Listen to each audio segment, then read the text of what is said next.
waktunya sebentar ya kepada Bu Nani untuk bisa ngobrol, kita berbincang-bincang sedikit tentang supervisi akademik. Ya, silakan. Ya, mungkin dalam kesempatan kali ini saya ingin menyampaikan tujuan saya berbicara dengan Bu Nani itu, saya akan melakukan observasi di kelas Bu Nani. Mungkin ya, Bu Nani mengajar di kelas 4A ya, 4B. 4B.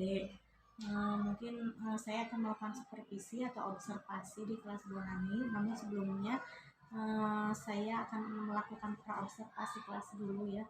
Di kelas Bu Nani itu jumlahnya berapa orang, Bu?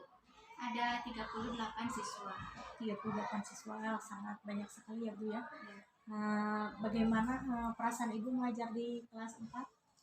Perasaannya senang gitu. Kadang timbul rasa jengkel juga gitu, Bu, kalau apalagi ya laki-laki terutama tidak diam di kelas. Akhirnya kan ikut yang lain juga mengikuti, tidak diam gitu, jalan-jalan di kelas. Jadi saya itu kadang lelah untuk mengingatkan, kamu tidak kan gak boleh ya kayak gitu. Jadi misalnya supaya anak itu kondusif lagi tuh, jadi harus diingatkan terus kondusif sebentar, nantinya gitu lagi.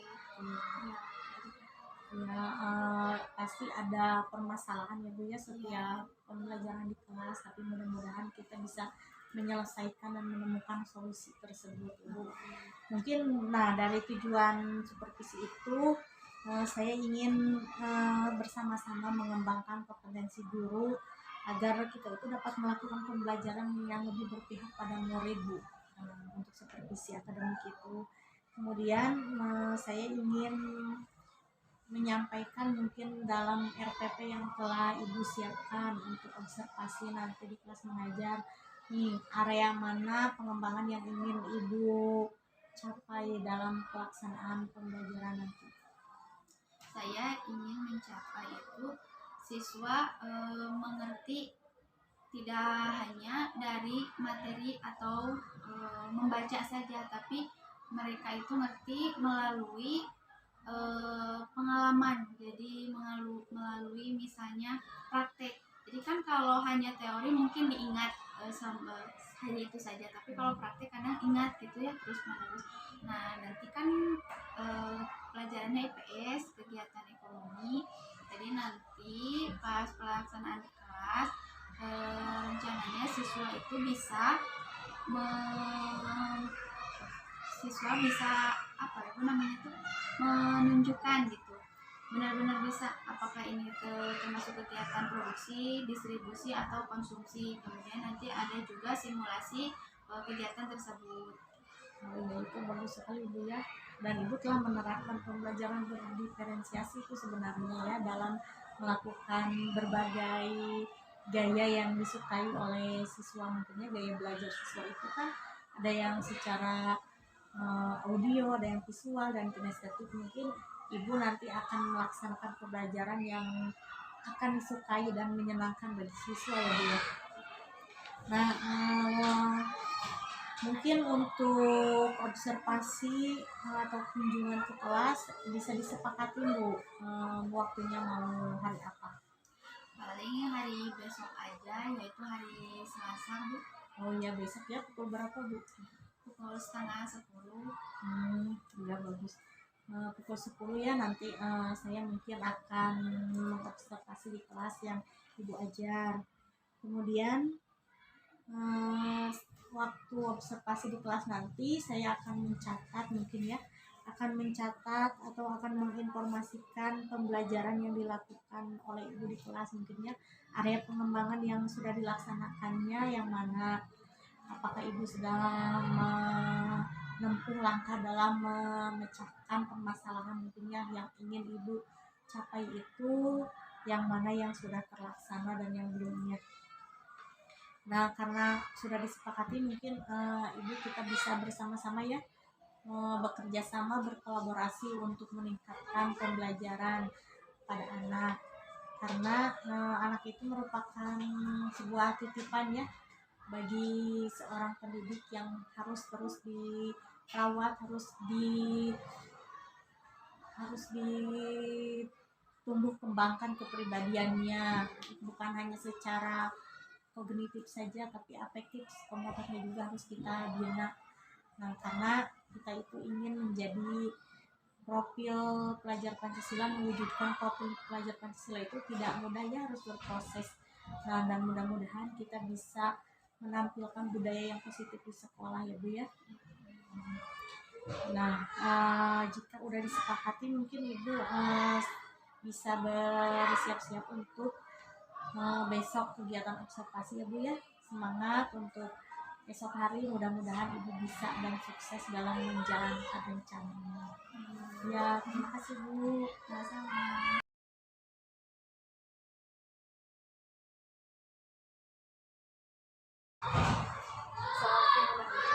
Waalaikumsalam warahmatullahi wabarakatuh. Bagaimana kabarnya Bu? Alhamdulillah baik. Ibu sendiri bagaimana kabarnya? Ibu nanti boleh berbicara sedikit ya terkait setelah saya melakukan observasi di kelas mulai mungkin dari kegiatan pembelajaran yang Bunani lakukan waktu itu tentang ekonomi ya, apakah ada permasalahan atau yang Bunani hadapi yang mau diselesaikan atau bagaimana? Ada, tentunya kan kalau setiap siswa ya tidak mungkin karakternya itu sama, pasti ada yang aktif, ada yang nurut. Nah, yang menjadi masalah ini yang aktif muridnya yang selalu mengganggu temannya jalan-jalan pas lagi belajar, jadi kan mengganggu konsentrasi yang lainnya. Masalahnya itu. Terus yang kedua, di luar pembelajaran ada siswa yang mungkin kurang dari orang tuanya, kurang uang jajan sehingga mengambil uang temannya, itu yang jadi permasalahan. Yang ketiga, masalah percaya diri. Ketika disuruh tampil ke depan, ada yang sudah bagus, percaya diri langsung, Bu saya mau. Ada juga yang pas disuruh ke depan, nggak mau, kenapa malu gitu, padahal kan kenapa malu gitu. Nah, itu yang jadi masalah. Berarti yang sekarang kita ngobrol lagi masalah dari yang tadi ya. Pertama mungkin anak yang hiperaktif ya, mungkin belajar, kemudian ada anak yang belajarnya tentang kepercayaan diri anak ya ketika belajar dalam kelas. Nah, dari permasalahan itu mungkin yang satu persatu Bunani utarakan itu bagaimana Bunani menghadapi situasi seperti itu. Yang pertama, awalnya saya bilang banyak jangan jalan-jalan terus, ternyata masih kayak gitu. Akhirnya yang anak itu lama-lama dikasih jadi kalau dia belum, saya pantau terus ya, kamu udah belum. Nah, kadang menggunakan metode pembelajaran yang tidak hanya saya menjelaskan, tetapi dia di kelompok, tapi dia disatukan dengan yang agak pendiam, jadi kan dia memiliki tanggung jawab akhirnya pada tugas kelompok tersebut, jadi terkondisikan. Kemudian untuk anak yang mengambil uang itu, apakah Bunani mendapat laporan dari temannya atau Bunani melihat sendiri secara langsung? Pertama ada laporan dari siswa, kemudian dari orang tua. Anak saya hilang uangnya, kemudian saya selidiki, saya kasih arahan, ternyata memang ada siswa yang merasa kalau dia mengambil, jadi kan gerak-geriknya beda. Oh ternyata benar dia sampai tidak sekolah beberapa hari. Nah sekarang alhamdulillahnya itu mungkin karena ada rasa malu juga, sama temannya kan udah ketahuan gitu, dia Bu yang ngambil, gimana ceritanya, saya tanya gimana. Jadi sekarang ada lebih baik lagi sehingga tidak berani, tapi masih dalam penyelesaian. Dan sekarang anak tersebut masih biasa sekolah, Ya, sudah sekolah lagi. Nah, dari pembelajaran yang belum didapatkan di kelas ya tentang berbagai kecamatan itu, mungkin banyak sekali ya permasalahan yang dihadapi, tapi Bunani bisa menghadapinya. Nah kemudian rencana Bunani ke depannya akan bagaimana untuk mengatasi masalah yang begitu banyak yang dihadapi? Nah yang pertama, untuk menyelesaikan masalah yang hiperaktif tadi, mungkin dalam pembelajaran tidak hanya saya menjelaskan mengerjakan tugas kan, mungkin jadi kalau untuk anak-anak yang hiperaktif itu bosan ya jadinya. pasti saya akan menggunakan berbagai metode pembelajaran gitu. Kemudian kalau yang anak itu saya akan meminta kerjasama kepada guru agama atau guru mengaji. Kayak juga jadi di setiap awal pembelajaran ada seperti dikasih tahu ceramahnya dulu kepada kalau perbuatan itu tuh tidak baik, nanti akibatnya seperti ini gitu.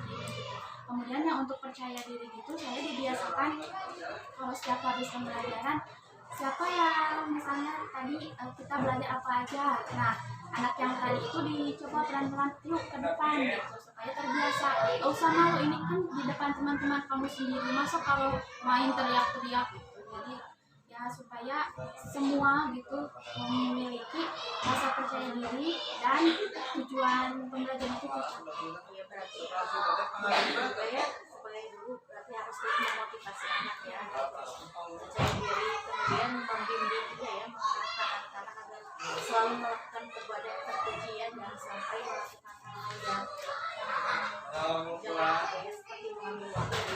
Nah, ada nggak dampak dari permasalahan itu bagi pembelajaran yang ada di kelas?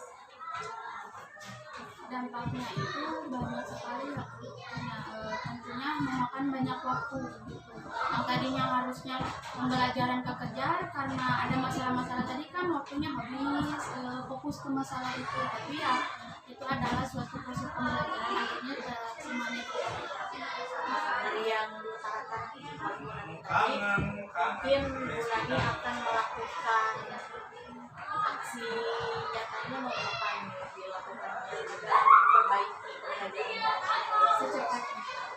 Besok kan pembelajaran ya. Ada nggak orang yang bisa diminta bantuan selain guru agama tadi? Mungkin ada rekan lain yang bisa melakukan masalah ini di kelas? Paling seperti guru olahraga. Nah itu kan kalau guru olahraga aktif ya gerak. Nah bisa juga pas saat pembelajaran olahraga diminta kerjasamanya gitu supaya anak-anak itu yang menjadi ya permasalahan itu selesai. Ya, bagus sekali ya rencana Bulani, dan kita harus berkolaborasi ya dengan para guru agar kegiatan belajar mengajar itu berjalan dengan baik. Nah, mudah-mudahan Bulani itu konsisten ya dengan apa yang ingin dilaksanakan oleh Bulani di kelas. Mudah-mudahan Bulani di kelas itu pembelajarannya berjalan dengan baik ya, tanpa ada masalah yang berat mungkin. Mudah-mudahan selesai dengan baik masalahnya. Ya, mungkin itu ya, mudah-mudahan Bulani akan menemukan solusi yang baik. Terima kasih Bu Nani atas waktunya. Ya, terima kasih.